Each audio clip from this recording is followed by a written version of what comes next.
الحمد لله الأكرم الذي خلق الإنسان وكرم وعلمه من البيان ما لم يعلم فسبحان الذي لا إحصى امتنانه باللسان ولا بالقلم ونشهد أن لا إله إلا الله وحده لا شريك له ونشهد أن سيدنا ومولانا محمدا عبده ورسوله الذي أرسله بالحق شاهدا ومبشرا ونذيرا وداعيا إلى الله بإذنه وسراجا وقمرا منيرا فقد قال الله تعالى في كلامه المجيد وفرقانه الحميد أعوذ بالله من الشيطان الرجيم بسم الله الرحمن الرحيم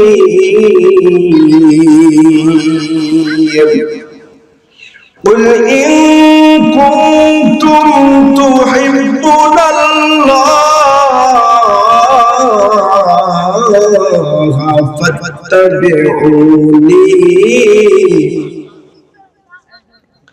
فاتبعوني يحببكم الله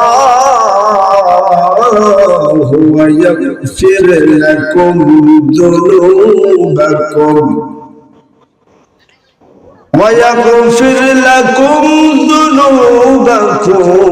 والله غفور رحيم صدق الله المولانا العظيم وعن أنس بن مالك رضي الله تعالى عنه قال رسول الله صلى الله عليه وسلم لا يؤمن أحدكم حتى أكون أحب إليه من ولده والناس أجمعين أو كما قال عليه الصلاة والسلام وعنه قال رسول الله صلى الله عليه وسلم ثلاث من كنا وجد بهن حلاوة الإيمان من كان الله ورسوله أحب إليه مما سواهما ومن أحب عبدا لا يحبه إلا لله ومن يعود في الكفر بعد أن أنكده الله كما يكره أن يلقى في النار أو كما قال عليه الصلاة والسلام وعن أبي ذر رضي الله تعالى عنه قال رسول الله صلى الله عليه وسلم أفضل العمل الحب في الله والبغض في الله أو كما قال عليه الصلاة والسلام وقال تعالى في شان حبيبي إن الله وملائكته يصلون على النبي يا أيها الذين آمنوا صلوا عليه وسلموا تسليما اللهم صل على سيدنا مولانا محمد وعلى آل سيدنا شافعنا محمد ধন্য রে মদিনাবাসী, ধন্য তোদের জীবন, তোদের মাঝে ঘুমিয়ে আসেন দোজাহানের মহাজন। আল্লাহুম্মা সাল্লি আলা সাইয়্যিদিনা মাওলানা মুহাম্মদ ওয়া আলা আলি সাইয়্যিদিনা শাফিঈনা মুহাম্মদ। একটু জিকির করেন লা ইলাহা ইল্লাল্লাহ, লা ইলাহা ইল্লাল্লাহ, লা ইলাহা ইল্লাল্লাহ, জোরে লা ইলাহা ইল্লাল্লাহ, লা ইলাহা, সবাই লা ইলাহা ইল্লাল্লাহ, লা ইলাহা, হাসবি রব্বি জাল্লাল্লাহ, মাফি কলবি গায়রুল্লাহ, নূর মুহাম্মদ সাল্লাল্লাহ, লা ইলাহা ইল্লাল্লাহ, লা ইলাহা,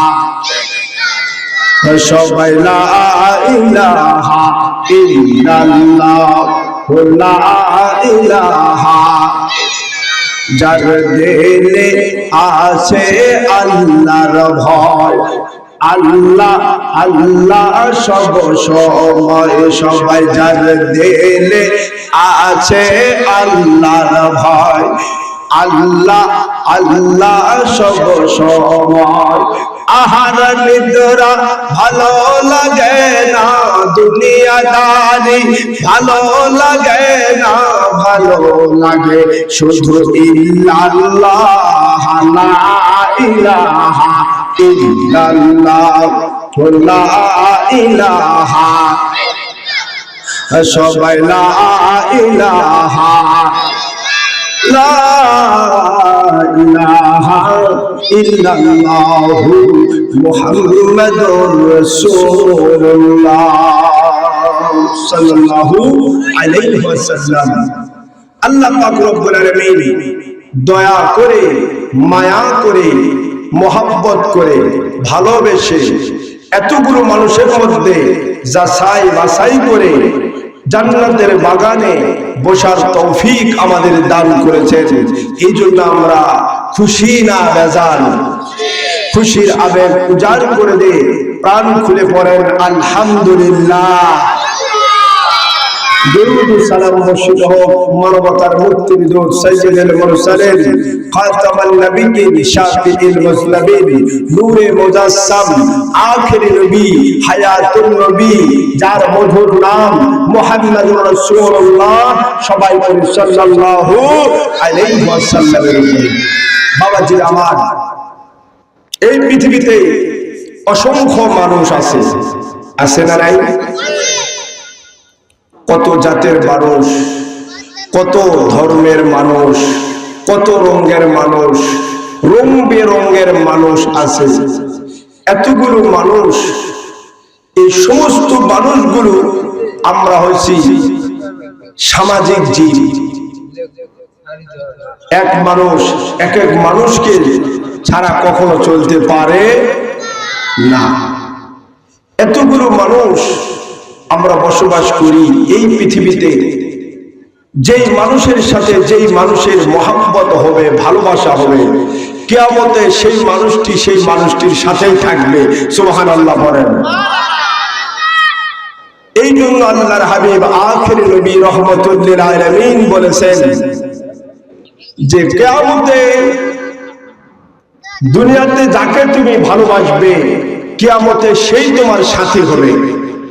এখন চিন্তা করে দেখো, এই দুনিয়ায় তুমি তাহলে কাকে বেশি ভালোবাসবে? আল্লাহর হাবিব বলেছেন আল মারউ মা মান আহাব্বা, যার সাথে যার মহব্বত, যার সাথে যার ভালোবাসা হাসর নাসর হবে তার সাথে। এখন চিন্তা করে দেখো এই পৃথিবীতে কাকে বেশি ভালোবাসবে?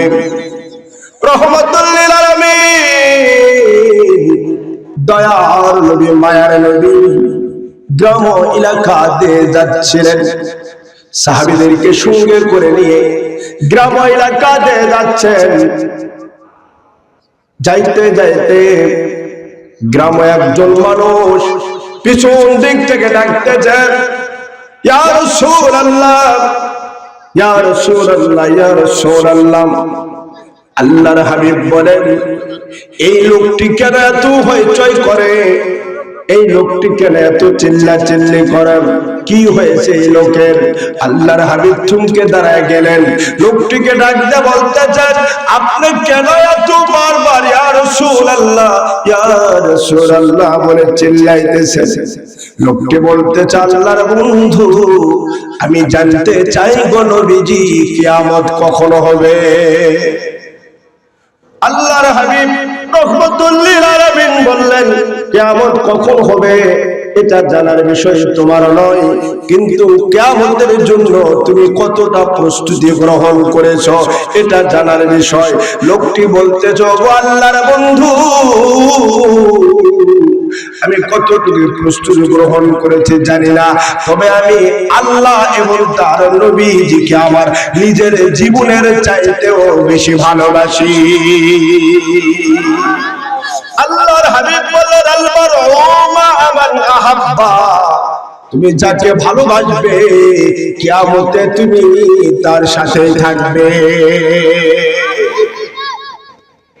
এ মুসলমান, আমরা প্রত্যেক দিন প্রত্যেক নামাজে প্রত্যেক রাকাতে আমরা তেলাওয়াত করি, সিরাতাল্লাযীনা আন'আমতা আলাইহিম।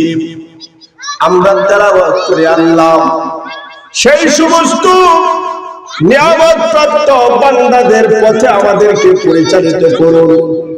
প্রত্যেক দিন আমরা নামাজের মধ্যে পাঠ করতেছি, আমাদেরকে নিয়ামত প্রাপ্ত বান্দাদের সাথে আমাদেরকে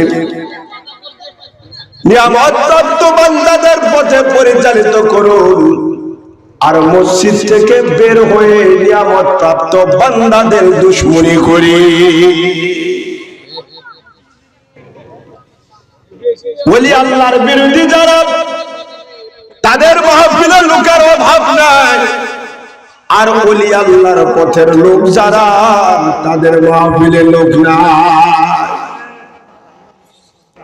নামাজের মধ্যে বলেন, আয় আল্লাহ, আমাদেরকে নিয়ামত প্রাপ্ত বান্দাদের পথে পরিচালিত করো।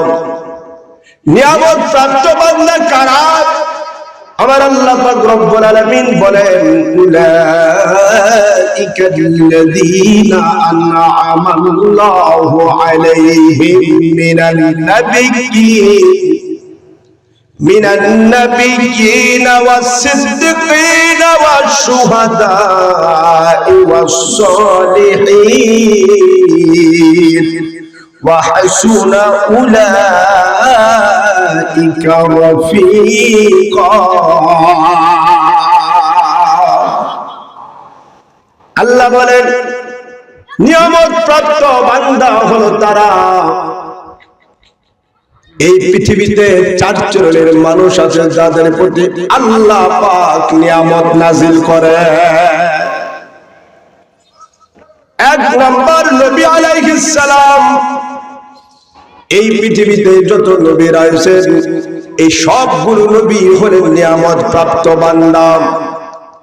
দুই নাম্বার সিদ্দিকীন, তিন নাম্বার শুহাদায়ে কেরাম মানে শহীদগণ, চার নাম্বার সালিহিন নেককার বান্দাগণ। এই চার শ্রেণীর মানুষের প্রতি আল্লাহ পাকের নিয়ামত নাজিল হয়।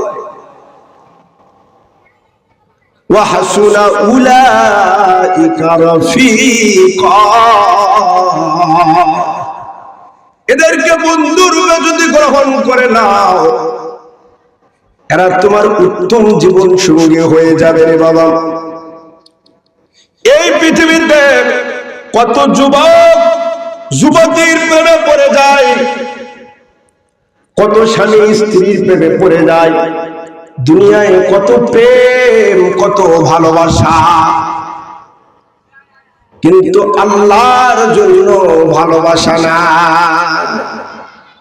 ভালোবাসা কয় প্রকার জানেন? ভালোবাসা 3 প্রকার। কয় প্রকার বললাম? আকসামুল মুহাব্বাত, ভালোবাসা, প্রেম, প্রীতি, মোহাব্বত, ভালোবাসা হলো 3 প্রকার।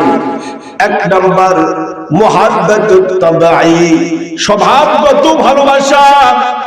কোন প্রকার বাহ্যিক কোন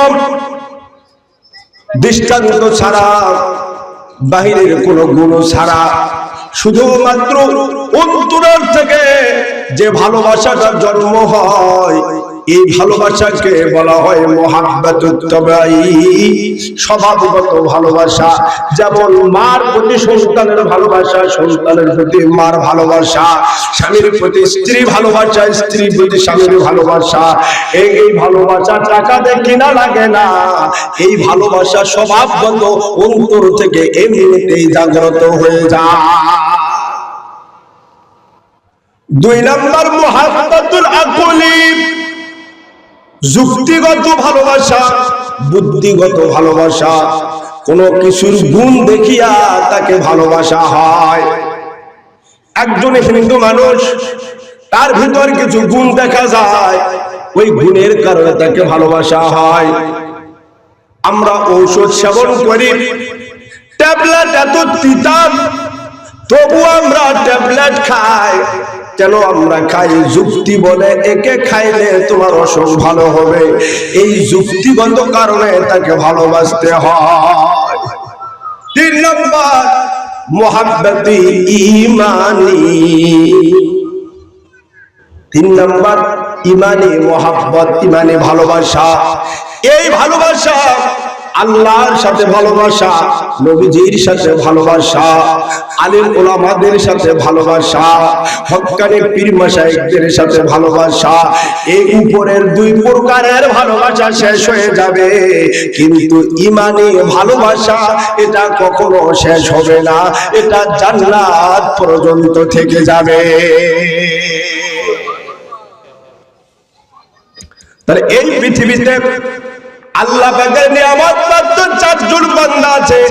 1 নাম্বার নবীগণ, 2 নাম্বার সিদ্দিকীনগণ, মানে সাদিকীনগণ।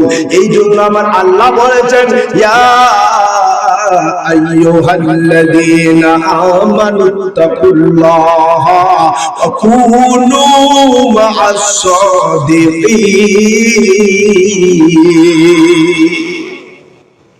আল্লাহ বলেন, এই দুনিয়ার মুমিন মুসলমান ঈমানদার, আমি আল্লাহ রাব্বুল আলামিন আমাকে ভয় করো, কুনু মা'আস সাদিকীন, আর সাদিকীন আল্লাহ ওয়ালা বান্দাদের সাথী হয়ে যাও। আল্লাহ বললেন আল্লাহ ওয়ালাদের সাথী হয়ে যাও। কেন সাথী হবে? আমার আল্লাহ আবার বলে দিলেন, ইন্না রাহমাতাল্লাহি করিবুম মিনাল মুহসিনিন। মুমিন আল্লাহওয়ালা বান্দাদের সাথী এই কারণে হবে, আল্লাহওয়ালা মুমিন বান্দা মুহসিন বান্দাদের উপরে আল্লাহ পাকের রহমত নাজিল হয়। আল্লাহওয়ালা বান্দাদের নিকট, আল্লাহওয়ালা বান্দাদের কাছে আল্লাহ পাকের রহমত নাজিল হয়। ওই আল্লাহওয়ালা বান্দাদের সাথে যদি তুমি থাকো, তাহলে ওই রহমত তুমিও পেয়ে যাবে। মুসলমান, কিয়ামতের দিন এমন একজন পাপী বান্দাকে আল্লাহ পাক রব্বুল আলামিন ফয়সালা দিয়ে দিবেন।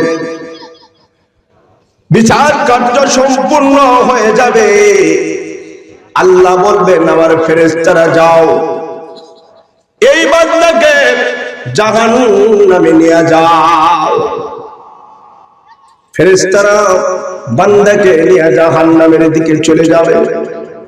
আমার আল্লাহ রাব্বুল আলামিন ডাক দিয়ে বলবেন, ও আমার ফেরেশতারা, এই বান্দার কাছে শোনো তো, এই বান্দা দুনিয়ায় কোন আলিম ওলামারকে দাওয়াত করে খাওয়াইছিল কিনা?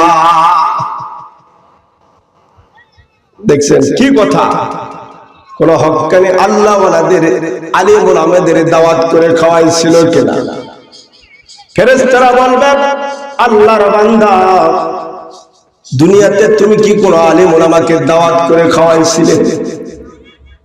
ও বান্দা বলবে, না না, দাওয়াত করে খাওয়া তো দূরের কথা, আমি দুনিয়ায় আলিম ওলামাকে কোনোদিন দেখতেই পারি নাই, সারা জীবন আলিম ওলামার দুশমনি করেছি।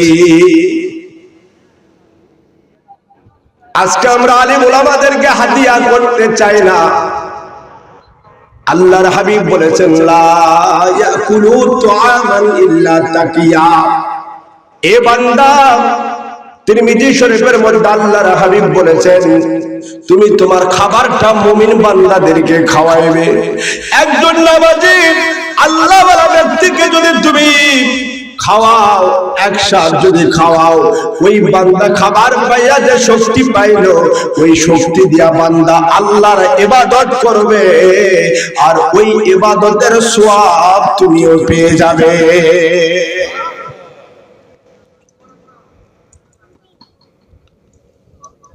এবার ফেরেশতারা বলবেন, আল্লাহর বান্দা, দুনিয়ায় যখন আলিম ওলামাদের দাওয়াত করে খাওয়াই নাই, তাহলে চলো জাহান্নামে চলো। ফেরেশতারা নিয়ে যাবেন। কিছু দূর যাওয়ার পর আমার আল্লাহ আবার ডাক দিয়ে বলবেন, ও আমার ফেরেশতারা, শোনো শোনো, এই বান্দা পৃথিবীতে কোন আলিম ওলামাকে ভালোবেসেছিল কিনা? কোন আলিম ওলামাকে মহব্বত করেছিল কিনা? ফেরেশতারা বলবে, আল্লাহর বান্দা, দুনিয়াতে কি তুমি কোন আলিম ওলামাকে মহব্বত করতে, ভালোবাসতে? এই বান্দা বলবে, না না, আমি দুনিয়াতে কোন আলিম ওলামাকে ভালোবাসতাম না, বরং সারা জীবন তাদের শত্রুতা করতাম। ফেরেশতারা বলবে, তাহলে বাঁচার উপায় নাই, চলো জাহান্নামের দিকে চলো। ফেরেশতারা জাহান্নামের দিকে নিয়ে যাবে। কিছু দূর যাওয়ার পর আল্লাহ রাব্বুল আলামিন ডাক দিয়ে বলবেন, ও আমার ফেরেশতারা, আমার এই বান্দার কাজটা শোনো শোনো। দুনিয়াতে কোন আলিম ওলামার মজলিসে, আলিম ওলামার মাহফিলে, আল্লাহ ওয়ালাদের মাহফিলে বসেছিল কিনা? আল্লাহ ওয়ালাদের মাহফিলে বসার কত ফজিলত রে বাবা! আল্লাহর হাবিব বলেছেন, মাকাসিদুল হাসানা 1251 নম্বর হাদিস, আরবি ভলিউম। আল্লাহর হাবিব বলেছেন, মান জারাল উলামা ফাকাদ জারানি। যে ব্যক্তি কোন আল্লাহ ওয়ালার চেহারার দিকে তাকাইলো, ওই ব্যক্তি আমি নবীজির চেহারার দিকে তাকাইলো। ওয়া মান সাহাফাল উলামা ফাকাদ সাহাফানি। যেই ব্যক্তি কোন আল্লাহ ওয়ালাদের সাথে মুসাফা করলো, ওই ব্যক্তি আমি নবীজির সাথে মুসাফা করলো। ওয়ামান জালাসাল উলামা ফাকাদ জালাসানি। আর যেই ব্যক্তি কোন আল্লাহ ওয়ালাদের মজলিসে বসলো, ওই ব্যক্তি আমি নবীজির মজলিসে বসলো।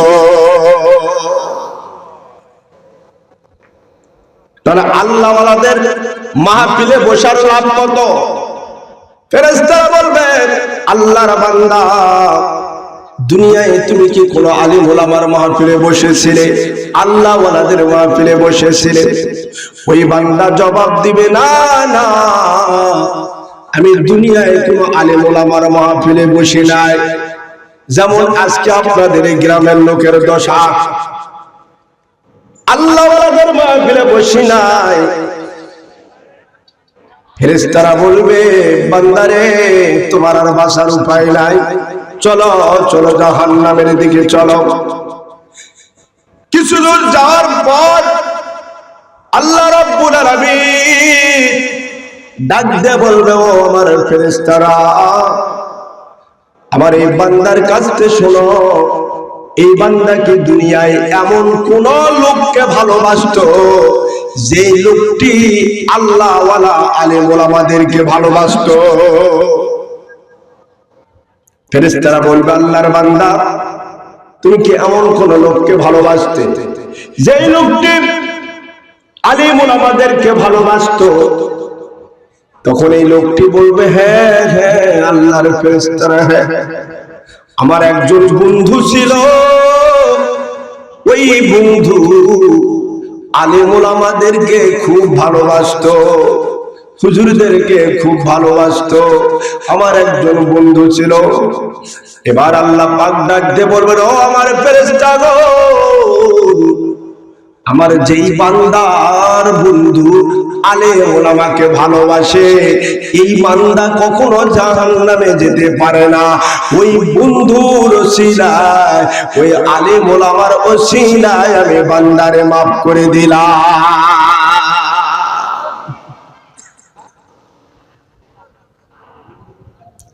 তাহলে একটু চিন্তা করে দেখো রে বাবা,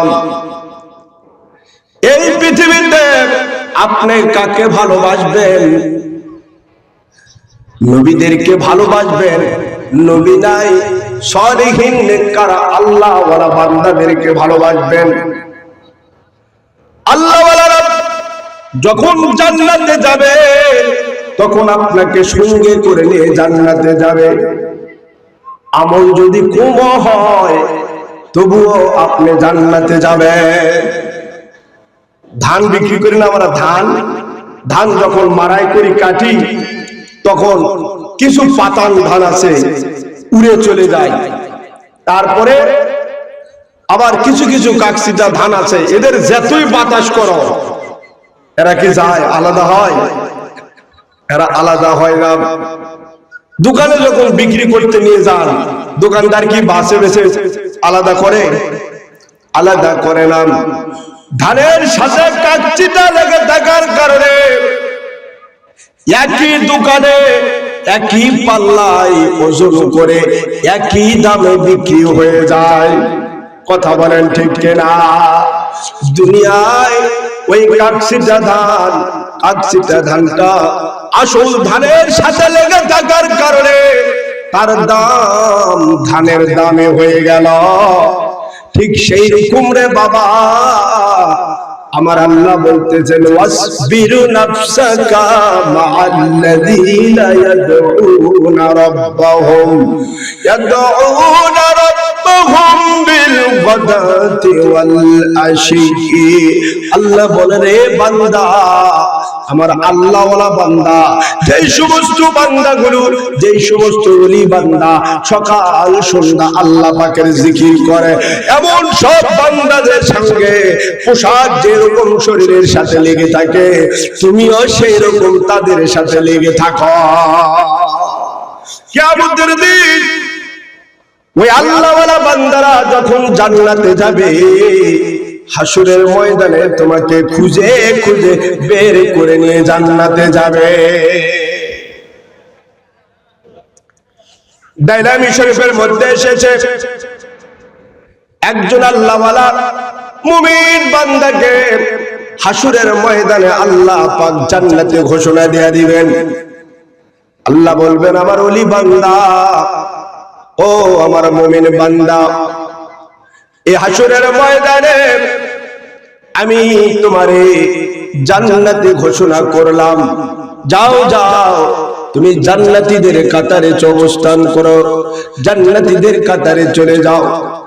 ওই বান্দা জান্নাতীদের কাতারে থেকে আল্লাহর কাছে দোয়া করবে, রব্বুল আলামিন, আমি একটু হাসরের ময়দানটা ঘুরে ঘুরে দেখতে চাই রে মালিক। হয় কি হয় না এরকম? যাওয়ার আগে দেখতে চাই, ও রব্বুল আলামিন, আমি আপনার হাসরের ময়দানটা একটু ঘুরে ঘুরে দেখতে চাই আল্লাহ। আল্লাহ বলবেন, বান্দা, পারমিশন দিয়ে দিলাম রে বান্দা, যাও যাও হাসরের ময়দান ঘুরে ঘুরে দেখো। ওই মুমিন জান্নাতি বান্দা হাসরের ময়দান ঘুরে ঘুরে দেখবে। ঘুরতে ঘুরতে ঘুরতে ঘুরতে দেখতে পাইবে তার একজন পরিচিত ব্যক্তি জাহান্নামীদের কাতারে অবস্থান করতেছে। ওই জান্নাতে মুমিন বান্দা ডাক দিয়ে বলবে, ভাইজান আপনি কি আমারে চিনতে পেরেছেন? কে আমি? আপনি কি আমারে চিনতে পেরেছেন? বলতেছে, না গো না, আমি তো আপনারে চিনলাম না। এই মুমিন বান্দা বলবে, ভাইজান আমি হলাম অমুক ব্যক্তি, আমি আপনার বাড়িতে গিয়েছিলাম, আপনি আমাকে এক গ্লাস শরবত পান করতে দিয়েছিলেন, আপনি আমাকে খাওয়াইছিলেন, আমি সেই হুজুর, আমি সেই মুমিন বান্দা। লোকটি তখন বলবে, হ্যাঁ ভাইজান, হ্যাঁ আমার মনে পড়েছে, আপনি আমার বাড়িতে আইছিলেন, আমি আপনাকে এক গ্লাস শরবত পান করাইছিলাম। বলবে তখন এই মুমিন বান্দা বলবে, ভাইজান তাহলে আপনি কেন আজকে জাহান্নামীদের কাতারে? ওই লোকটি বলবে, ভাইজান দুনিয়ায় আমি আল্লাহর নাফরমানি করেছি, আমি আল্লাহর কাজ করি নাই, আমি আল্লাহর হুকুম পালন করি নাই, এই জন্য আজকে হাসরের ময়দানে আল্লাহ পাক আমারে জাহান্নামী বানাইয়া দিয়েছি। এবার মুমিন বান্দা দেখো, মুসলমান, ওই মুমিন বান্দা তখন আল্লাহর কাছে ডাকতে বলবে, রব্বুল আলামিন, যেই ব্যক্তি আমাকে এত মহব্বত করতো দুনিয়াতে, যেই ব্যক্তি আমাকে দুনিয়াতে এত ভালোবাসতো, যেই ব্যক্তি আমাকে দুনিয়াতে শরবত পান করাইছিল, এই ব্যক্তিকে আমি জান্নাতে না নিয়ে আমিও জান্নাতে যাব না। আল্লাহ বলবে, বান্দারে আমি কেমন করে তারে জান্নাতে দিয়া দেব? দুনিয়ায় আমার নাফরমানি করেছে, এই জন্য আমি আল্লাহ তারে জাহান্নামে ঘোষণা দিয়ে দিয়েছি, এখন কেমন করে তারে জান্নাতে দিয়া দেব? এবার বান্দা বলবে, আল্লাহ ওই বান্দাকে যদি আপনি জান্নাতে দিয়ে না দেন, তাহলে আপনি ওই বান্দার সাথে আমার পরম প্রিয় বন্ধু দুনিয়ায় যে আমাকে মহব্বত করত, ওই বান্দার সাথে আমাকেও জাহান্নামে দিয়া দি। আল্লাহ বলবে, রে বান্দা তা হয় না, কেননা আমি আল্লাহ আগে ওয়াদা করেছি, লা ইয়াখরুজু মিনহা নাসাবু ওয়া মা হুম আনহা বিমুখরাজি। আমি আল্লাহ আগে ঘোষণা দিয়ে দিছি, জান্নাতীদের জান্নাতে প্রবেশ করার পরে আর যে জান্নাত থেকে বের করব না। আমি আল্লাহ আগে ওয়াদা করেছি, জান্নাতীদেরকে কখনো জাহান্নামে নিয়ে যাব না, কিন্তু জাহান্নামীদেরকে জান্নাতে নিয়ে যাব। এ বান্দা, আজকে হাসরের ময়দানে আমি রব্বুল আলামিন তোমার সুপারিশ কবুল করে নিলাম, যাও যাও তোমার এই পরম প্রিয় বন্ধুকে নিয়ে জান্নাতে চলে যাও।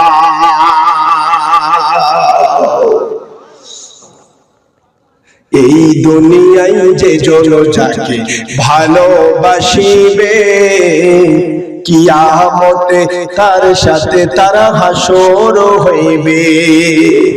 আপনায় ভালোবাসলে পাবে, আপনায় ভালোবাসলে পাবে জান্নাতি মাকাম, নূরে মুজাসসাম, নাও লাখো সালাম, আপনার প্রেমে করি মোরা মিলাদে কিয়াম।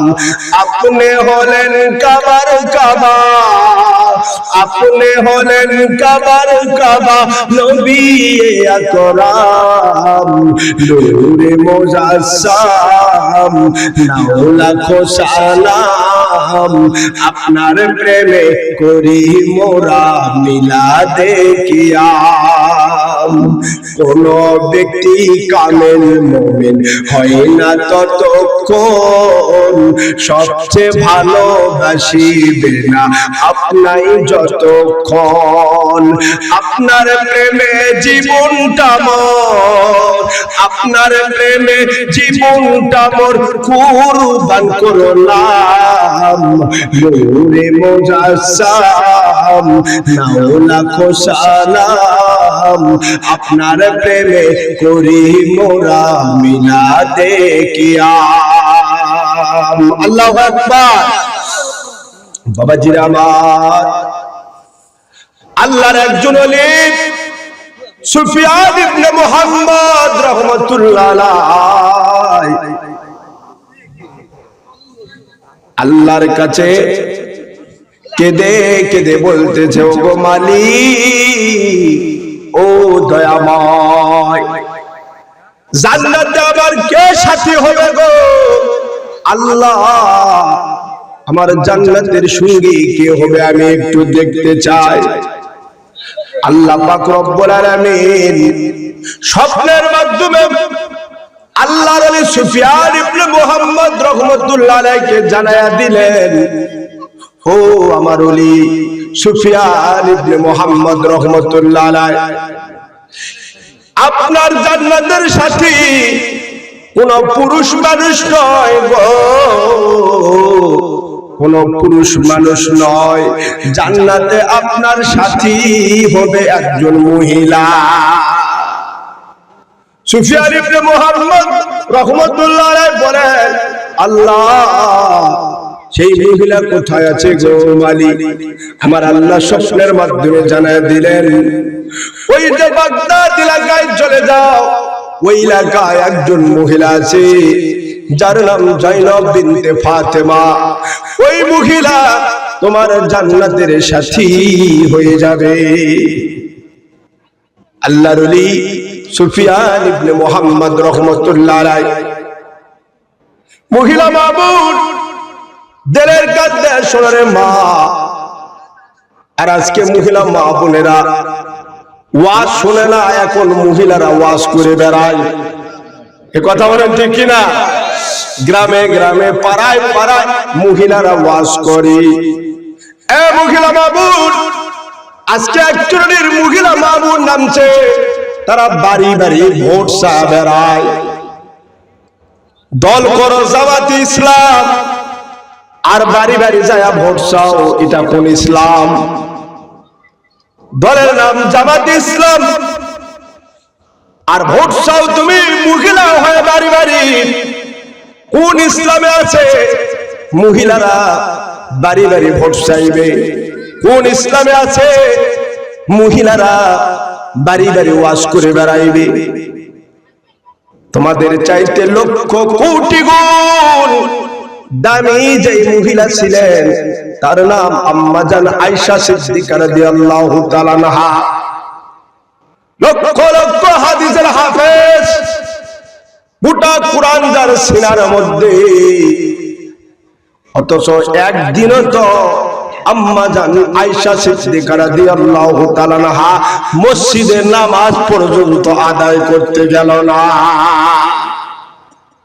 আর আজকে বাংলার মহিলারা বাড়ি বাড়ি ভোট চায়া বেড়ায়। এ কথা বলেন ঠিক কিনা? এ মহিলা মাবুদ, আজকে তোমাদেরকে যারা ইসলামের নামকরণ করে বাড়ি থেকে বের করে বাহিরে নিয়ে যাচ্ছে, এরা আসলে তোমাকে আল্লাহর জান্নাতের পথ দেখাইতেছে না, এরা তোমাদেরকে বেহায়া বানায়া দিতেছে। কথা বলেন ঠিক কিনা?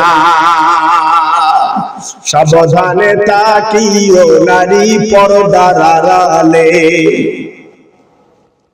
হাদিসে হারাম লিখে অন্য দেখিলে, হাদিসে হারাম লিখে অন্য দেখিলে, সাবধানে তাকিও নারী পর্দার আড়ালে। কথা বলেন ঠিক কিনা? সাবধানে তাকিও নারী পর্দার আড়ালে। হাদিসে হারাম লিখে অন্য দেখিলে, সাবধানে তাকিও নারী পর্দার আড়ালে। আজকালের নারী গুণে স্বামীদেরকে ঘরে রেখে, ভালো লাগে না তাদের মার্কেট না করলে, ভালো লাগে না তাদের মার্কেট না করলে। সাবধানে তাকিও নারী পর্দার আড়ালে, সাবধানে তাকিও নারী পর্দার আড়ালে। ওলি যুগের নারী গুণে ঠুটে গালে আলতা মেখে, ভালো লাগে না তাদের পার্কে না গেলে, ভালো লাগে না তাদের পার্কে না গেলে। সাবধানে তাকিও নারী পর্দার আড়ালে, সাবধানে তাকিও নারী পর্দার আড়ালে। শোনো নারী হাদিসের বাণী, তোমরা যাও না আর পর্দা সারি। শাফায়াত করবেন না নবী দাউসা হইলে, শাফায়াত করবেন না নবী দাউসা হইলে। সাবধানে তাকিও নারী পর্দার আড়ালে, সাবধানে তাকিও নারী পর্দার আড়ালে। এ মহিলা বাবু, আল্লাহর জান্নাত কামাই করার জন্য তোমারে বাইরে বাইরে মানুষের দ্বারে দ্বারে ওয়াজ নসিহত করতে হবে না। স্বামীর খেদমত করো, স্বামীকে সন্তুষ্ট করো, তাহলে আল্লাহ আর জান্নাত তোমাকে খুঁজে বেড়াবে। স্বামীর মনে আঘাত দিয়া, স্বামীর মনে কষ্ট দিয়া তুমি যদি জায়নামাজে বসিয়া সারা রাত্রি নফল নামাজ আদায় করো, কোরআন তেলাওয়াত করো, কোনো লাভ হবে না, কোনো লাভ হবে না। আজকে মহিলা মা বোনেরা স্বামীর কথা শুনতে রাজি নয়। কথা বলেন ঠিক কিনা? আপনার এলাকার মহিলা খুব ভালো, স্বামীর হুকুম মতো চলে নাকি? চলে? মহিলা মা বোন, স্বামী কি জিনিস রে মা? আল্লাহর হাবিব বলেছেন, রে জগতের মহিলাগণ, তুমি যদি তোমার শরীরের প্রত্যেকটা চামড়া, প্রতিটা চামড়া যদি খুলে খুলে যদি তোমার স্বামীর পায়ে জুতা করে পরায়া দাও, তবুও তোমার স্বামীর এক মুহূর্তের ঋণ শোধ হবে না। নবীজির জামানায় একজন মহিলা, যুবতী মহিলা, আখিরে নবী, দয়ার নবী, মায়ার নবীর কাছে এসে বলতেছে, ও আল্লাহর বন্ধু, আমার মা বাবা আমাকে বিবাহ দিতে চায়, কিন্তু আমি বিবাহ করতে চাই না। আপনার কাছে এসেছি, স্বামীর প্রতি স্ত্রীর কি অধিকার এটা একটু জানার জন্য এসেছি। আমি যদি বিবাহ করি আমার লাভ কি হবে গো নবীজি? এই জন্য আমি আপনার কাছে এসেছি। আল্লাহর হাবিব রহমাতুল লিল আলামিন ওই মহিলাকে ডাক দিয়ে বললেন, মহিলা, স্বামীর প্রতি তোমার কর্তব্যকে শুনে নাও। তোমার স্বামীর যদি সারা শরীর যদি ঘা হয়ে যায়, আর ওই ঘা দিয়ে যদি পুষ বের হয়ে যায়, আর তোমার জিহ্বা দ্বারা যদি ওই পুষটা পরিষ্কার করে দাও, তবুও স্বামীর এক মুহূর্তের ঋণ শোধ হবে না। মহিলা ডাকতে বলেন, আল্লাহর বন্ধু, স্বামী তাহলে এত বড় নিয়ামত, আমি এই নিয়ামত ছাড়ে কেমন করে থাকতে পারি? তাই আমিও বিবাহের জন্য রাজি হয়ে গেলাম। এ মহিলা বাবু, স্বামী কি জিনিস? যার স্বামী নাই বিধবা, তাদেরকে জিজ্ঞাসা করে দেখবে এই জন্য রে মা, আল্লাহর জান্নাত অর্জন করার জন্য খবরদার খবরদার বাহিরে বের হবে না। চারটা কাজ করবে। আল্লাহর জান্নাতের 8টি দরজা তোমার জন্য খোলা, যেই দরজা দিয়ে ইচ্ছা সেই দরজা দিয়ে প্রবেশ করবে। জোরে বলেন সুবহানাল্লাহ।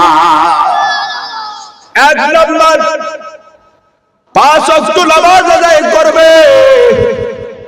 রে মহিলা মাবুদ, আজকে তোমরা নামাজ আদায় করো না। মহিলা মাবুদ নামাজ কম আদায় করে। তোমাদের বলে যায় রে মা, 5 ওয়াক্ত নামাজ আদায় করবে। 2 নম্বরে রমজান মাসে রোজা রাখবে। 3 নম্বরে পর্দা করবে, পর্দার সহিত চলাফেরা করবে। খবরদার খবরদার আইয়ামে জাহেলিয়াতের মতো চলাফেরা করবে না। 4 নম্বরে স্বামীর খেদমত করবে, স্বামীর খেদমত করবে। এই 4টা কাজ যদি করো, এই 4টা আমল যদি করো, এই 4টা গুণ যদি তোমার মধ্যে থাকে, আল্লাহর হাবিব বলেছেন ওই মহিলার জন্য আল্লাহ পাকের জান্নাতের 8টি দরজা খোলা। যেই দরজা দিয়ে ইচ্ছা সেই দরজা দিয়ে ওই ব্যক্তি প্রবেশ করবে। মুসলমান, সুফিয়ান ইবনে মুহাম্মদ রাহমাতুল্লাহ আলাইহি আল্লাহ জানাই দিলেন, ও আমার ওলি বান্দা, কিয়ামতে তোমার সাথী হবে একজন মহিলা। বাগদাদে তার বাড়ি, ফাতেমা বিনতে জয়নব যার নাম। আল্লাহর ওলি সুফিয়ান ইবনে মুহাম্মদ রাহমাতুল্লাহ আলাইহি ঘুম ভেঙে গেল। ফজরের নামাজ আদায় করে বাগদাদ নগরের দিকে রওনা দিলেন। খুঁজতে খুঁজতে খুঁজতে খুঁজতে ওই মহিলার বাড়িতে চলে গেলেন। মহিলার বাড়িতে যাইয়া দেখে মহিলা বাড়িতে নাই। মানুষজনকে জিজ্ঞাসা করতেছে, এই বাড়ির যে মহিলা থাকে, এই মহিলা কোথায় গিয়েছে? লোকজন বলতেছে, ইনি তো বকরি নিয়ে পাহাড়ি এলাকায় গিয়েছে। আল্লাহর ওলি সুফিয়ান ইবনে মুহাম্মদ রাহমাতুল্লাহ আলাইহি ওই মহিলার খোঁজে পাহাড়ি এলাকায় চলে গেলেন। পাহাড়ি এলাকায় যায় দেখে আল্লাহর কি কুদরত, বাঘ আর বকরি একসঙ্গে বিচরণ করতেছে। বাঘ আর বকরি একসঙ্গে বেড়াতেছে। বকরি বকরির মনে ঘাস খায়, বাঘ বাঘের মনে ঘুরে বেড়ায়, বাঘ বকরিকে খায় না। আল্লাহর ওলি আশ্চর্য হয়ে গেল, হায়রে, বাঘ বকরিকে খায় না, কি মোহাব্বত, কি বন্ধুত্ব! তাহলে এই মহিলা কোথায় গেল দেখি। আল্লাহর ওলি পাহাড়ের উপরে নজর দিয়ে দেখে একজন মহিলা পাহাড়ের মাথায় নামাজ আদায় করতেছে। আল্লাহর ওলি সুফিয়ান ইবনে মুহাম্মদ রাহমাতুল্লাহ আলাইহি মহিলার পিছনে দাঁড়ায় আছেন, কখন নামাজ শেষ হয়ে যায়। এবার আল্লাহর ওলি দাঁড়ায় আছেন, মহিলা নামাজের সালাম ফিরালেন। সালাম ফিরার পর ডাক দিয়ে বলতেছেন, ওগো আল্লাহর ওলি সুফিয়ান ইবনে মুহাম্মদ রাহমাতুল্লাহ আলাইহি, দেখা করার জায়গা জান্নাতে, দেখা করার জায়গা দুনিয়াতে নয়। জানলো কেমন করে? সুফিয়ান ইবনে মুহাম্মদ রাহমাতুল্লাহ আলাইহি আশ্চর্য হয়ে গেল, এই মহিলা আমাকে চিনলো কেমন করে? আমি জীবনে কোনোদিন এই মহিলাকে দেখি নাই, এই মহিলাও আমাকে কোনোদিন দেখে নাই। এই মহিলা আমাকে কেমন করে চিনলো, আর আমার নামই বা কেমন করে জানলো? আর আমি যে স্বপ্নে দেখলাম, এই স্বপ্নের খবর এই মহিলা কেমন করে জানলো? সালাম ফেরার পরে আল্লাহর ওলি সুফিয়ান ইবনে মুহাম্মদ রাহমাতুল্লাহ আলাইহি বলতেছেন, ও আল্লাহর বান্দি, তুমি আমারে কোনোদিন দেখো নাই, তুমি আমারে চিনো না, তাহলে তুমি কেমন করে আমার নাম জানলে? এবার মহিলা ডাক দিয়ে বলতেছেন, ও আল্লাহর ওলি সুফিয়ান ইবনে মুহাম্মদ রাহমাতুল্লাহ আলাইহি, আপনি কি নবীজির হাদিস পড়েন নাই? কি বলতেছে শোনেন, ইত্তাকু ফিরাসাতাল মুমিনিনা ফাইন্নাহু ইয়ানজুরু বিনুরিল্লাহ। মুমিন বান্দা যারা হয়, আল্লাহ ওয়ালা বান্দা যারা হয়, তারা আল্লাহ পাকের নূর দ্বারা দর্শন করে। ও আল্লাহর ওলি, আমি যখন রাত্রি বেলা তাহাজ্জুদের নামাজ আদায় করিয়া চক্ষুটা আমি বন্ধ করে একটু ঘুমায়া পড়ি, আমার আল্লাহ পাক রব্বুল আলামিন ওই মুহূর্তে দুনিয়ায় কে কি করতেছে সব কিছু আমার দেখায়া দেয়। মুসলমান, দুনিয়ায় যার সাথে যার মোহাব্বত হবে তার সাথে তার হাসরও হবে। পৃথিবীর যে প্রান্তে থাক না কেন, একজনের বাড়ি ইন্দোনেশিয়া, আরেকজনের বাড়ি বাংলাদেশে, অন্তর দিয়ে যদি ওই ইন্দোনেশিয়ার মানুষকে ভালোবাসো, কোনদিন দেখা হয় নাই, কিয়ামতের দিন আল্লাহ রাব্বুল আলামিন ওই দুইজনকে একত্রিত করিয়া জান্নাতে দেয়া দিবে। ওই আল্লাহ যার শোনে যার বান্দায় আছে রে হে মন, আল্লাহ যার শোনে যার বান্দায় আছে রে হে মন, তাহার শোনে তার হইবে রে হাসর। আল্লাহ যার শোনে যার বান্দায় আছে রে হে মন, থাকে না কেন মদিনাতে শুয়ে, থাকে না কেন মদিনাতে শুয়ে, কলবে কলবে হয় দর্শন। আল্লাহ যার শোনে যার বান্দায় আছে রে হে মন, আল্লাহ যার শোনে যার বান্দায় আছে রে হে মন। আইরে থাকে না কেন দূর দেশে, থাকে না কেন দূর দেশে, কলবে কলবে হয় দর্শন। আল্লাহ যার শোনে যার বান্দায় আছে রে হে মন, আল্লাহ যার শোনে যার বান্দায় আছে রে হে মন। আল্লাহু আকবার।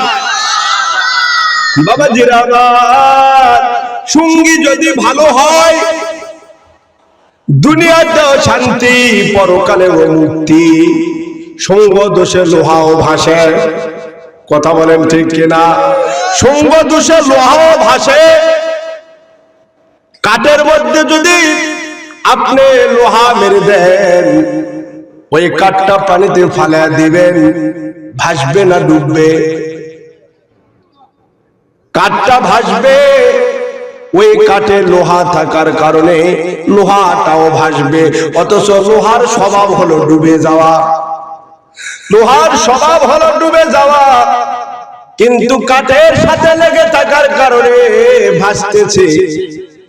ঠিক সেই রকম রে বাবা, আপনি পাপী বান্দা, আপনি আল্লাহ ওয়ালা বান্দা, মুমিন বান্দার সাথে লেগে থাকবেন, আপনিও মুমিন আল্লাহ ওয়ালা বান্দা হয়ে যাবে। আপনি যদি 10 জন ভালো মানুষের সাথে আপনি ঘুরেন, 10 জন ভালো মানুষের সাথে যদি আপনি উঠা বসা করেন, 10 জন আল্লাহওয়ালা মুমিন মুত্তাকি বান্দাদের সাথে যদি আপনি উঠা বসা করেন, তাহলে 11 নাম্বার আল্লাহওয়ালা বান্দা আপনি হয়ে যাবেন। আর আপনি যদি 10 জন খারাপ মানুষের সাথে ঘোরেন, 10 জন গাঁজাখোর মানুষের সাথে ঘোরেন, 10 জন বিড়িখোর মানুষের সাথে ঘোরেন, 10 জন জুয়ারু মানুষের সাথে ঘোরেন, 10 জন খারাপ মানুষের সাথে ঘোরেন, তাহলে আপনি 11 নাম্বার খারাপ মানুষ হয়ে যাবেন। এই জন্য সঙ্গী ভালো বেছে নিতে হয় রে বাবা। কিয়ামতের দিন আল্লাহ সঙ্গী সহ তোমার হাসর নাসর করবে।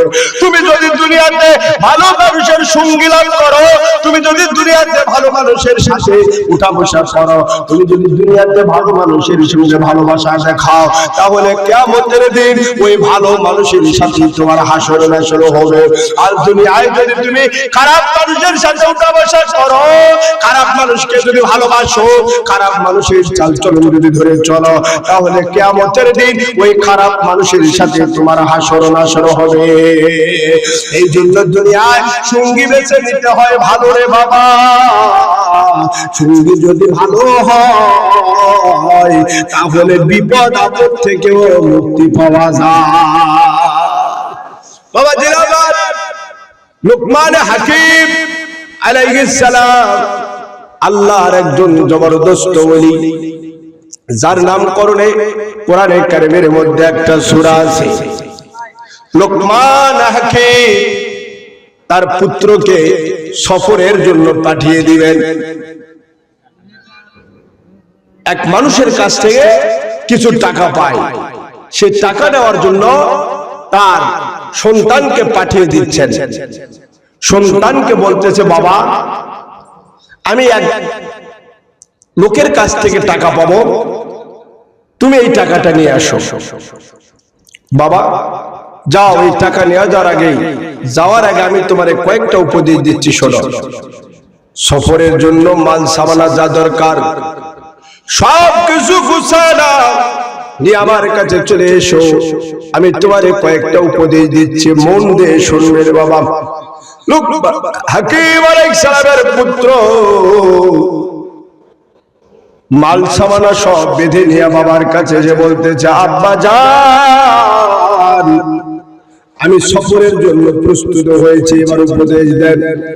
লোকমান হাকিম বলতেছে, বাবা তুমি যখন যাচ্ছ যাও, যাইতে যাইতে যাইতে যাইতে মরুভূমির প্রান্তে বিশাল বড় একটা বট গাছ পাইবে।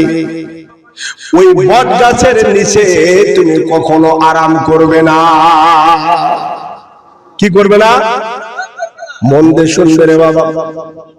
বট গাছের নিচে তুমি বিশ্রাম করবে না।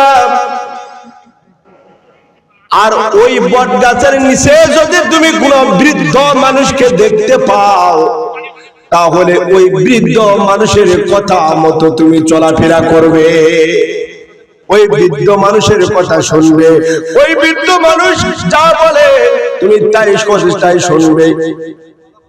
2 নাম্বার উপদেশ রে বাবা, তুমি যাইতে যাইতে যাইতে যাইতে একটা গ্রাম পাবে, ওই গ্রামের মানুষ তোমাকে খুব আদর করবে, খুব ভালোবাসবে রে বাবা।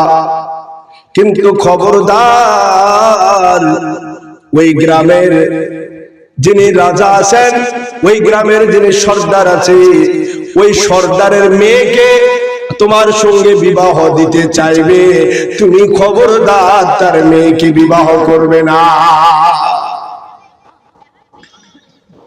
3 নম্বর উপদেশ বাবা, তুমি যার বাড়িতে টাকা দিতে যাচ্ছ, ওই লোকটার বাড়িতে তুমি থাকবে না, কখনো রাত্রি যাপন করবে না, টাকা নিয়ে তুমি চলে আসবে। লোকমান হাকিমের পুত্র বলতেছে, আব্বা জান ঠিক আছে, আপনার উপদেশ আমি অক্ষরে অক্ষরে পালন করব। এবার লোকমান হাকিমের পুত্র মাল সামানা নিয়ে সফরের উদ্দেশ্যে রওনা হলেন। চলতেছে যাইতে যাইতে যাইতে যাইতে এমন মরুভূমি জায়গা পাইলেন।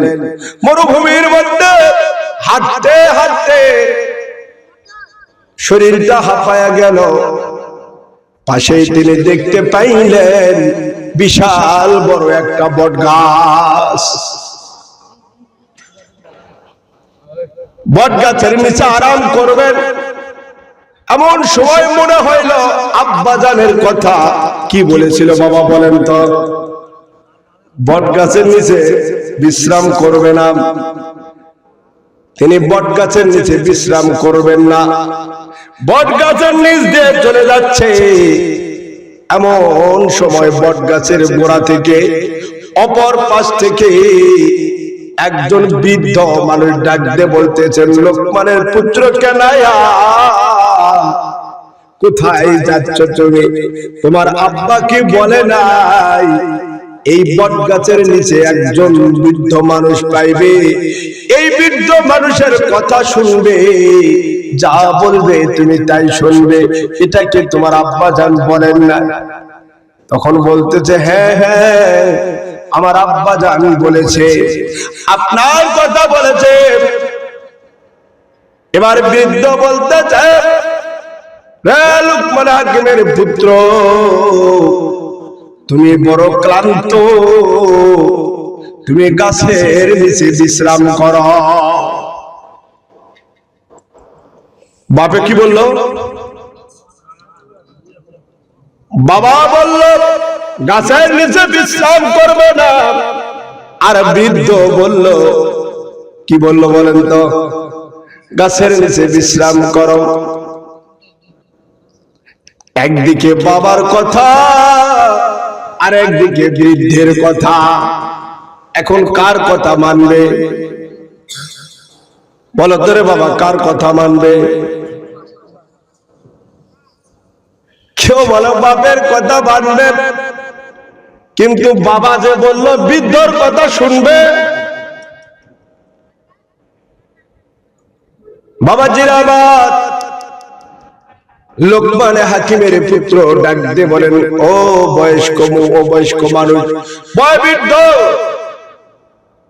আব্বা নিষেধ করলেন এই গাছের নিচে বসার জন্য, আর আপনি বসতে বলতেছেন, এখন কি করব? এবার বৃদ্ধ লোককে বলতেছে, ও লোকমান হাকিমের পুত্র, তোমার আব্বা আমার হুকুম মানতে বলেছে, তাই আমি তোমার হুকুম করতেছি, তুমি গাছের নিচে বিশ্রাম করো, তোমার বিশ্রামের বড় প্রয়োজন।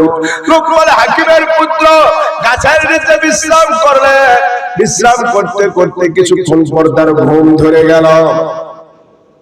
তিনি ঘুমাচ্ছেন গাছের নিচে। ঘুম থেকে জেগেই উঠে দেখে একটা সাপের মাথা তার নিচে, তার পাশেই পড়ে আছে, আর সাপের দেহ এক জায়গায় পড়ে আছে। তিনি আশ্চর্য হয়ে গেলেন, ব্যাপার কি? সাপের মাথা এক জায়গায়, ধর এক জায়গায়, বিশাল বিষধর সাপ। বৃদ্ধ ডাকতে বলতে, লোকমান হাকিমের পুত্র, তোমার আব্বা এই জন্য এই জায়গায় বিশ্রাম করতে নিষেধ করেছিল। তোমার আব্বা জানতো এই গাছের উপরে একটা বিশাল বিষধর সাপ আছে। যে মানুষ এই গাছের গোড়ায় বিশ্রাম নেয়, ওই সাপ উপর থেকে এসে তার রক্ত পান করে তাকে নাশ করে দেয়। আজকে তোমার ওসিলায় মানুষগুলো বিপদ থেকে উদ্ধার পাইল, সাপকে আমি হত্যা করে দিয়েছি।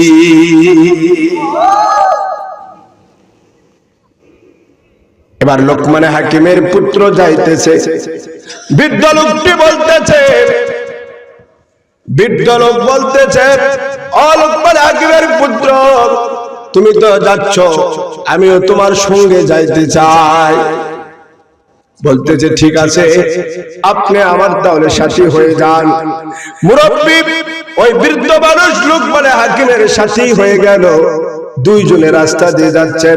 যাইতে যাইতে যাইতে যাইতে কিছু দূর পর একটা গ্রাম পেয়ে গেলেন।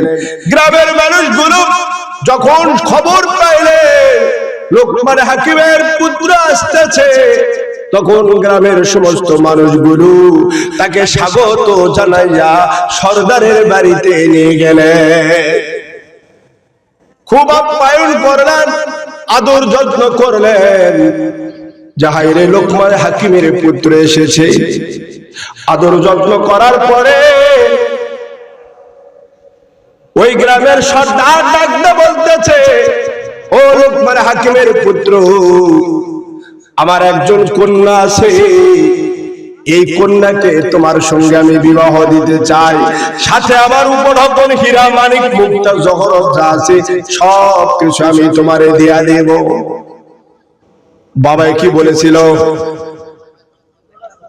বাবা কি বলেছিল? বিবাহ করতে বলেছিল? লোকমান হাকিমের পুত্র বলতেছে, না না, আমি বিবাহ করব না, কেননা আমার আব্বা নিষেধ করে দিয়েছে যে বিবাহ করা যাবে না। বৃদ্ধ লোকটি ডাকতে বলতেছে, ও লোকমান হাকিমের পুত্র, তুমি বিবাহে রাজি হয়ে যাও। কি হয়ে যাও? বাবা বলল, বিবাহ করো না। আর এই বুড়ো মানুষ, বৃদ্ধ মানুষ খালি উল্টা বলে, কথা বলেন ঠিক কিনা? আজকে অনেক মানুষ আছে, তারা বলে পীরের দরবারে যা কি হবে, বাবা মায় তো বড় পীর। নাউজুবিল্লাহ পড়েন। বাবা মা বলে বড় পীর। এই বাবা মা যারা বড় পীর, এই কথা যারা বলে, এরা আসলে বাবার সুপুত্র নয়, এরা হলো বাবার কুপুত্র। পীর যদি নাফরমান হয়, পীর যদি ফাসিক হয়, ওই পীরকে বাদ দেওয়া জায়েজ আছে, কিন্তু বাবা মা হাজার গুনাহগার হলেও বাবা মাকে বাদ দেওয়া জায়েজ না। তাহলে মিয়া সাহেব, তুমি কেন বাবার জায়গায় পীরকে নিয়ে আসলে? বাবা মার জায়গায় পীর সাহেবকে কেন নিয়ে আসলে? পীরের জায়গায় পীর থাকবে, বাবা মার জায়গায় বাবা মা থাকবে, কারো জায়গা কেউ দখল করতে পারবে না। বাবা মার হুকুম পালন করা ফরজ। নফল নামাজে দাঁড়ায় গেছো, মা যদি ডাক দেয়, বাবা আব্দুর রহমান, সঙ্গে সঙ্গে নামাজ ছেড়ে দিয়ে মার ডাকে সাড়া দিতে হবে। আর নামাজে দাঁড়াইছ, পীর সাহেব যদি ডাক দেয়, নামাজ ছেড়ে যাওয়া জায়েজ না। তাহলে তুমি বাপের কুপুত্র, বাবা মাকে কেন তুমি পীর সাহেবের জায়গায় নিয়ে আসলে? পীর সাহেবের জায়গায়, বাবা মার জায়গায় পৃথিবীর কোন হাদিস নাই, নবীজি কোন হাদিসে বলে নাই যে পীর সাহেবের পায়ের নিচে জান্নাত আছে। আর অথচ আল্লাহর হাবিব বলেছেন, আল জান্নাতু তাহতা আকদামিল উম্মাহাতিহা, মা বাবার পায়ের নিচে জান্নাত আছে। আর মা বাবার পায়ের নিচে জান্নাত, পীর সাহেবের পায়ের নিচে জান্নাত নাই, তাহলে তুমি কেন বললে মা বাবা বড় পীর? মিয়া, তোমার মা বাবা কুরআন পড়তে পারে না, তোমার মা বাবা হাদিস পড়তে পারে না, তোমার মা বাবা কলবুরু শের কপি আটপা নব সাহাবাতস খাকবাত এগুলো কিছুই জানে না। ফানাফি শাইখ, ফানাফি রাসূল, ফানাফিল্লাহ মাকাবিল্লাহ, ইলমে শরিয়ত, ইলমে তরিকত, ইলমে হাকিকত, ইলমে মারিফত কিছুই তোমার বাবা মা জানে না। ওই বাবা মাকে তুমি পীর সাহেব বানাও কেমন করে? ওই বাবা মার কাছে যদি যাও, তাহলে তো তুমি আল্লাহ পাবে না। আল্লাহ পাওয়ার জন্য আল্লাহ ওয়ালাদের কাছে যাইতে হয়, আর মা বাবার খেদমত করে জান্নাত কামাই করতে হয়। বলে কি বলে না? আপনাদের একে বলে, এক শ্রেণীর লোকেরা বলে বাবা মায় বড় পীর, আর পীর সাহেবের দরবারে যায়। আমি বলি, তোমার মতন বাপের কুপুত্র আল্লাহর জগতে একটাও নাই। বাবা মার আসল সবার ঊর্ধ্বে, ওই জায়গায় তুমি পীর সাহেবকে নিয়ে আসলে কেন? তোমার বাবা মা বড় পীর, এ কথা বলতেছো, তাহলে উস্তাদের দরকার নাই, তোমার বাবা মার কাছে যারা কোরআন শিখাও। বলে আব্বা আমাকে কোরআন শিখাও, মা আমাকে কোরআন শিখাও। তোমার মা নিজেই কোরআন হাদিস জানে না, আছে না এরকম মা বাবা নাই? তোর কাছে পীর সাহেব যাদের কাছে, আব্বা ও আব্বা তুমি আমার বড় পীর, আব্বা তুমি আমাকে তরিকত সবক দাও আব্বা, কলব রূহ শেষ করবি আকপা নফস এগুলা কোথায় আছে এগুলা একটু বলো আব্বা, এগুলা রং কি এগুলো একটু বলো। আল্লাহ আব্বা আমি আল্লাহকে কিভাবে বাবা জিকির শিখাও আমাকে না। বাপ পারবে? বাবা কি পারবে? তো তোমার বাপ বলে বড় পীর, যাও তার কাছে মাসলা নিতে যাও। আরে বাবা আমার বাবা পীর সাহেব নয়, পীর সাহেব হলো আল্লাহওয়ালা। আল্লাহওয়ালাদের কাছে যাইতে হয় আল্লাহ পাওয়ার জন্য, তালিম তরবিয়ত শিক্ষা করার জন্য আল্লাহওয়ালার কাছে যাও। আর মা বাবার খেদমত করো, মা বাবা নাফরমান হলেও খেদমত করো, মা বাবা কাফের হলেও খেদমত করো। কেননা মা বাবার মনে ব্যথা দিয়া দুঃখ দিয়া খানায় কাবার ইমাম হলেও লাভ হবে না।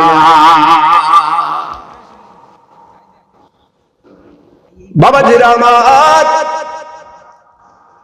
বাবা বললেন যে বাবা ওই মহিলাকে কখনো বিবাহ করবে না। আর মুরব্বী ডাকতে বলতে যে বাবা তুমি বিবাহে রাজি হয়ে যাও, তুমি যদি বিবাহ করো তাহলে সুন্দরী একজন স্ত্রীও পাবে, আবার বহু সম্পদও পাবে, তুমি রাজি হয়ে যাও রে বাবা। লোকমান হাকিমের পুত্র রাজি হয়ে গেলে বিবাহের ব্যবস্থা হয়ে গেল। এবার বৃদ্ধ ডাক দিয়ে বলতেছেন বাবা বিবাহ তো হয়ে গেল রে বাবা, বাসুর ঘরে যাওয়ার পূর্বে তুমি আমার সাথে দেখা করে যাবে।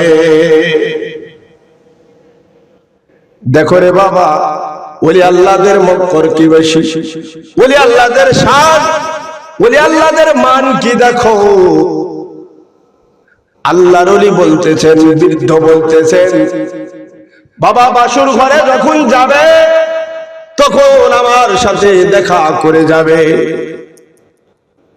এবার বাসর ঘরে যাওয়ার পূর্বে লোকমান হাকিমের পুত্র বৃদ্ধর কাছে চলে গেলেন, গিয়ে বলতেছেন ও আমার বৃদ্ধ আমার মুরব্বী, আমি এখন বাসর ঘরে যাব, বলেন কি উপদেশ আপনার আছে। বলতেছে বাবা খুব মধ্যে শুনবেন রে, তারা গঞ্জের মানুষেরা গভীর মনোযোগ দিয়ে শুনবেন, গভীর চুপ বসেন তো।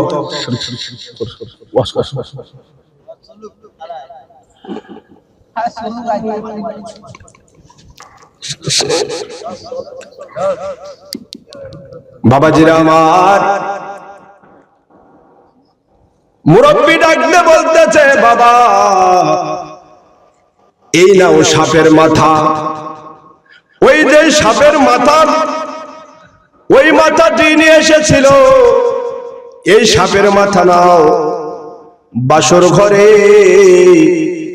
তোমার স্ত্রী যখন ঘুমিয়ে যাবে, স্ত্রীর ঠিক লজ্জাস্থান বরাবর এক হাত আগে এই সাপের মাথায় আগুন ধরে দিবে। কি জন্য আগুন ধরে দিতে বলল? মুসলমান বাসর ঘরে গেলেন, স্ত্রী ঘুমে আচ্ছন্ন, ঠিক লজ্জাস্থানের কাছে একটা পাত্রতে করে ওই সাপের মাথাটা রাখলেন, সাপের মাথায় আগুন ধরিয়ে দিলেন, সাপের মাথা জ্বলতেছে। কিছুক্ষণ পর ওই সুন্দরী যুবতীর লজ্জাস্থানের ভিতর থেকে একটা বড় কীট আসিয়া ওই আগুনের মধ্যে পুড়ে মারা গেল।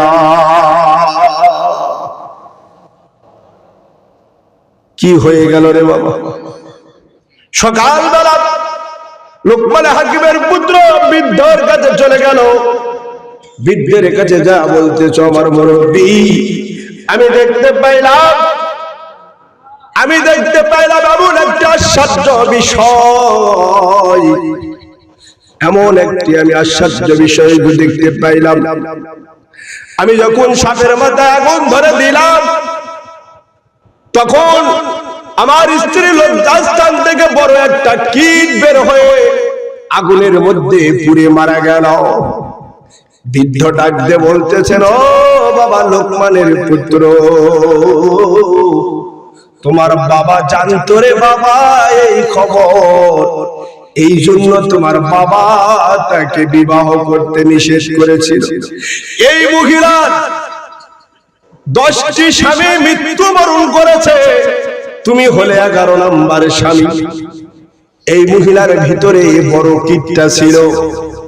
যেই পুরুষ বিবাহ করে বাসর রাত্রে মিলন করতে যায়, এই কীটটা ওই পুরুষের লজ্জাস্থানে লিঙ্গে কামড় মারে, আর বিষের যন্ত্রণায় বাসর ঘরে ওই পুরুষগুলো ইন্তিকাল করে। এক এক করে 10 জন স্বামী এই স্ত্রীর ইন্তিকাল করেছে, আর কোন পুরুষ বিবাহ করতে চায় না। তোমার বিপদ পার হয়ে গিয়েছে, ওই কীটার ভিতরে নাই। এখন এই নারীকে নিয়ে তুমি সংসার জীবন শুরু করে দাও। বাবাজির আমার ঘটনা বলবো না, শেষ করে দেব, টাকা নিয়ে আসবো। বাবাজি আমার, লোকমান হাকিমের পুত্র ওখান থেকে বিদায় হয়ে চলে গেলেন। টাকাওয়ালা যার কাছ থেকে টাকা পাইবে তার কাছে চলে গেলেন, টাকা নিতে চলে গেলেন। ওইখানে থাকতে থাকতে গল্প করতে করতে ওই বাড়িওয়ালা বলতেছে, ও লোকমান হাকিমের পুত্র, আপনার আব্বাকে আমি বড় ভালোবাসি, আপনার আব্বাকে আমি বড় মহব্বত করি, আপনার আব্বাকে আমি বড় মহব্বত করি, আপনার আব্বাকে আমি বড় ভালোবাসি। আপনি যখন আমার বাড়িতে এসেছেন, তাহলে একটি রাতের জন্য আপনি আমার বাড়িতে থাকেন। বাবা কি বলেছিল? বাবা বলেছিল, খবরদার রে বাবা, ওই পাওনাদারের বাড়িতে তুমি থাকবে না। লোকমান হাকিমের পুত্র বলতেছে, না না, আপনার বাড়িতে থাকা যাবে না, আমি আপনার বাড়িতে থাকতে পারবো না। এবার মুরব্বী ডাকতে বলতেছে, ও লোকমান হাকিমের পুত্র,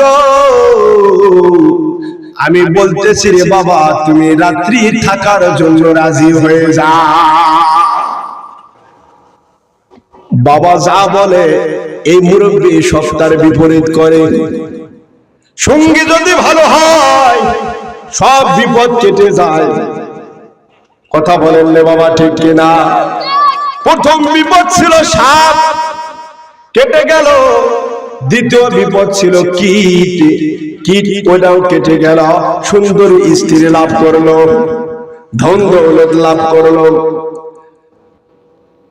মুরব্বী ডাকতে বলতেছে, ও লোকমান হাকিমের পুত্র, তুমি রাজি হয়ে যাও বাবা, থাকার জন্য রাজি হয়ে যাও। এবার থাকার জন্য রাজি হয়ে গেল। লোকটির বাড়ি ছিল নদীর কিনারে, একেবারে নদীর ধারে বাড়ি তার। রাত্রিবেলা খাবার দাবার শেষে থাকতে দিলেন। ওই লোকটার একটা সন্তান আছে, ওই সন্তানকে এক জায়গায় রাখলেন, আর লোকমান হাকিম আলাইহিস সালামের পুত্রকে এক জায়গায় রাখলেন। আর এই মুরব্বী এক জায়গায় থাকলো, বাড়ির মানুষজন এক জায়গায় থাকলো। রাত্রি যখন গভীর হয়ে গেল, তখন এই মুরব্বী উঠিয়া ওর সন্তানের চকিটা নিয়া লোকমান হাকিম যে ঘরে থাকে ওই ঘরের মধ্যে রেখে দিলেন। আর লোকমান হাকিমের সন্তান যে ঘরে থাকে ওই ঘরের চকিটা ওই বাড়িওয়ালার ছেলের জায়গায় করে দিলেন, অর্থাৎ জায়গা বদলা বদলি করে দিলেন। সকালবেলা উঠে দেখে লোকমান হাকিমের পুত্র তিনি জিন্দা আছে। বাড়ির লোকটি দেখে আশ্চর্য হয়ে গেল, ব্যাপার কি? লোকমান হাকিমের পুত্র তো মরে যাওয়ার কথা, কেননা এই লোকটির স্বভাব ছিল এই লোকটি মানুষের কাছ থেকে টাকা ঋণ করত। ওই টাকা নেওয়ার জন্য যখন কেউ আসতো তখন তাকে ছলে বলে কৌশলে রাত্রি থাকতে দিত। রাত যখন থাকতো গভীর রাত্রিতে তাকে ধরে নদীতে ফালাইয়া দিত। এইভাবে হত্যা করতো। এই লোকটির স্বভাবটা ছিল এইরকম। কিন্তু ওই মুরব্বী, ওই বৃদ্ধ লোকটি চোখে বদলি করে দিলেন, আর ওই লোকটি লোকমান হাকিমের ছেলে মনে করিয়া নিজের ছেলেকে নদীতে ফালাইয়া দিয়েছে। ওগো রহমান, কে বুঝিতে পারে তবু শান। তুমি আমিরকে ফকির বানাও, ফকিরকে আমির বানাও, এই তো তোমার শান।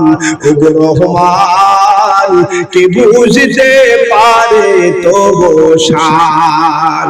তুমি ইব্রাহিমকে বলো পুত্র জবাই করিতে, আবার ইসমাইলকে বলো ধৈর্য ধারণ করিতে।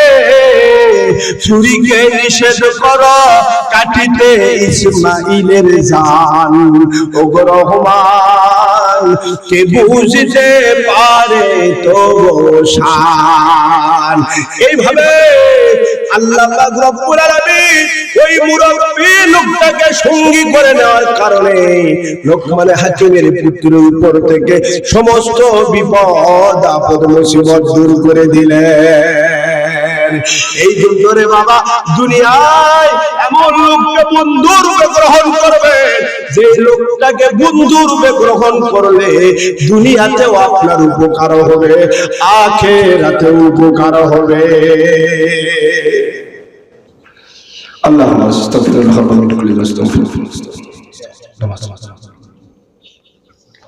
আল্লাহুম্মা সাল্লি আল্লাহুম্মা আমিন। اللهم صل على سيدنا محمد وسيلة إليك وآله وسلم. ربنا ظلمنا أنفسنا وإن لم تغفر لنا وترحمنا لنكونن من الخاسرين.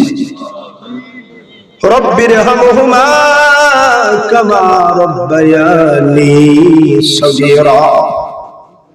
রব্বুল আলামিন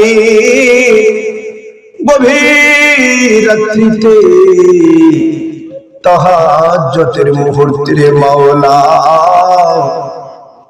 জান্নাতের বাগানে বসে জান্নাতি মেহমানদেরকে সঙ্গে করে নিয়া আমি গুনাহগার আপনার দরবারে হাত তুলেছি। পর্দার অন্তরালে আমার মা বোনেরা হাত তুলেছে। ও দয়ার সাগর আল্লাহ, আমরা তো সবাই গুনাহগার। মালিক, আপনার বন্ধু বলেছেন যার গুনাহ আছে তার দোয়া কবুল হয় না। আল্লাহ, আমরা সবাই গুনাহগার, দয়া করে মায়া করে আমাদের জীবনের গুনাহ খাতা আপনি মাফ করে দিন আল্লাহ। ও দয়ার সাগর আল্লাহ, কে কোন আশায় হাত তুলেছে জানি না রে মালিক, আপনি অন্তর জানি অন্তরের খবর জানেন। আল্লাহ, দয়া করে আমাদের প্রত্যেকের মনের আশাগুলোকে আপনি পুরা করে দিন। যাবতীয় বিপদ আপদ মুসিবত দূর করে দিন। আয় রোজগারের মধ্যে বরকত দিয়ে দিন আল্লাহ। মহিলা মা বোনদের হাত তুলেছে, কোন মহিলা মা বোনের কি সমস্যা আছে আপনি কুদরত দিয়ে সমাধান করে দিন। যাদের সংসারে শান্তি নাই আপনি রহমতে শান্তি দান করুন আল্লাহ। ও দয়ার সাগর আল্লাহ,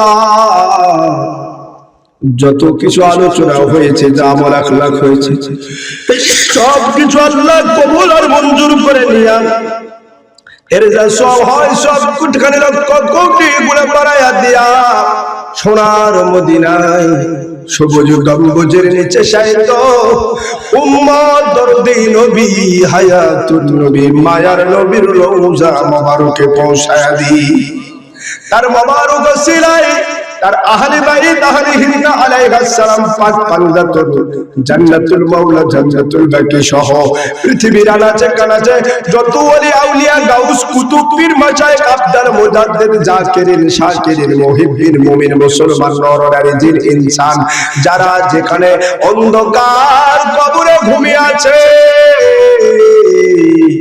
আল্লাহ প্রত্যেকের রূহ মুবারকে সওয়াব পৌঁছায় দি রব্বুল আলামিন আমাদের জনম দুঃখী মার বাবা যার অন্ধকার কবরে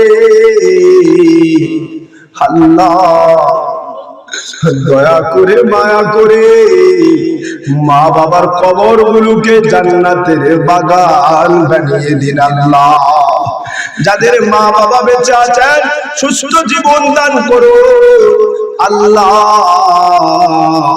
এই গ্রামে কত মানুষ অন্ধকার কবরে আছে রে মাওলা এই গ্রামের প্রত্যেকটা কবরকে আপনি জান্নাতি বানায়া দিন ও দয়ার সাগর আল্লাহ আজকের মাহফিলের সভাপতি সাহেব প্রধান অতিথি সাহেব আল্লাহ আমার ভাই বিশেষ আকর সঞ্জিদুর রহমান ভাই সহ আল্লাহ আমাদের মাঝে কিসমতুল্লাহ ভাই উপস্থিত আছে আল্লাহ সকলকে আপনি কবুল আর মঞ্জুর করে দিন রব্বুল আলামিন আল্লাহ খলিফা সাহেব আজকে আনসার পাগলার বাড়ি আল্লাহ হে পাগল দুনিয়ার পাগল নয় আল্লাহর পাগল ও দরদি আল্লাহ তার নেক হায়াতান তাইয়্যিবা দান করে দিন আল্লাহ তার সন্তান যারা চান আল্লাহ তাদেরকে কবুল আর মঞ্জুর করে দিন রব্বুল আলামিন দেশ নেত্রী বেগম খালেদা জিয়া বড় অসুস্থ রে মালিক আল্লাহ দয়া করে তার হায়াতটাকে সুস্থতা দান করে দিন হায়াত শেষ হয়ে গেলে ঈমানের হালতে আপনি তার নিয়ে নেন রে মালিক রব্বুল আলামিন তার পরিবার পরিজন যারা আছে আল্লাহ তাদের সকলকে কবুল করে দিন রে মালিক রব্বুল আলামিন এই বাংলাদেশে কোন মানুষ কাকে রাখে নির্বাচনে দাঁড়াইলো দেখতে চাই না মালিক আমি নির্বাচন করি না আমি কোন রাজনীতি করি না কে রাজনীতি করে দেখতেও চাই না এই বাংলাদেশের যেই দলের কাছে ক্ষমতা থাকলে আমরা সাধারণ মানুষগুলো ঈমান আমল নিয়ে সঠিকভাবে বেঁচে থাকতে পারবো আপ লেভেল থেকে শুরু করে ফুল লেভেল পর্যন্ত সকল সেক্টরে সেই দলের কাছে ক্ষমতা অর্পণ করে দিন রে